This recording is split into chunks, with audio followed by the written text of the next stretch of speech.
রাষ্ট্রপতি দ্রৌপদী মুর্মুর হেলিকপ্টার দুর্ঘটনার কবলে নিরাপত্তা ব্যবস্থা নিয়ে উঠল প্রশ্ন।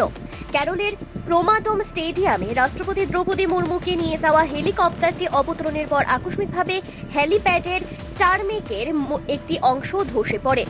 ঘটনাস্থলে উপস্থিত পুলিশ এবং দমকল কর্মীরা দ্রুত পদক্ষেপ নিয়ে হেলিকপ্টারটিকে নিরাপদ স্থানে সরিয়ে আনেন।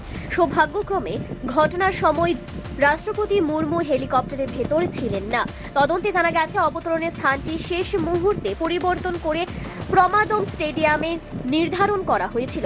মঙ্গলবার রাতেই হেলিপ্যাডটি তৈরি করা হয়, ফলে কংক্রিট পুরোপুরি সেট না হওয়ায় সেটি হেলিকপ্টারের ওজন সহ্য করতে পারেনি এবং চাকার নিচে গর্ত সৃষ্টি হয়। জেলার এক ঊর্ধ্বতন পুলিশ আধিকারিক জানিয়েছেন, খারাপ আবহাওয়ার কারণে নীলাক্কল থেকে অবতরণের স্থান পরিবর্তন করা হয়েছিল। দেশের সর্বোচ্চ নিরাপত্তা প্রাপ্ত ব্যক্তি রাষ্ট্রপতির হেলিকপ্টার সংক্রান্ত এই ঘটনাটি নিরাপত্তা ব্যবস্থার কার্যকারিতা নিয়ে নতুন করে প্রশ্ন তুলছে।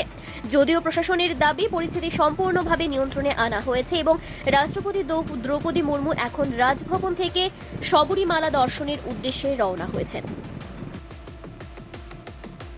এ ধরনের আরও খবর ও ভিডিও দেখতে আমাদের ফেসবুক পেজটি ফলো করুন এবং ইউটিউব চ্যানেলটি সাবস্ক্রাইব করুন।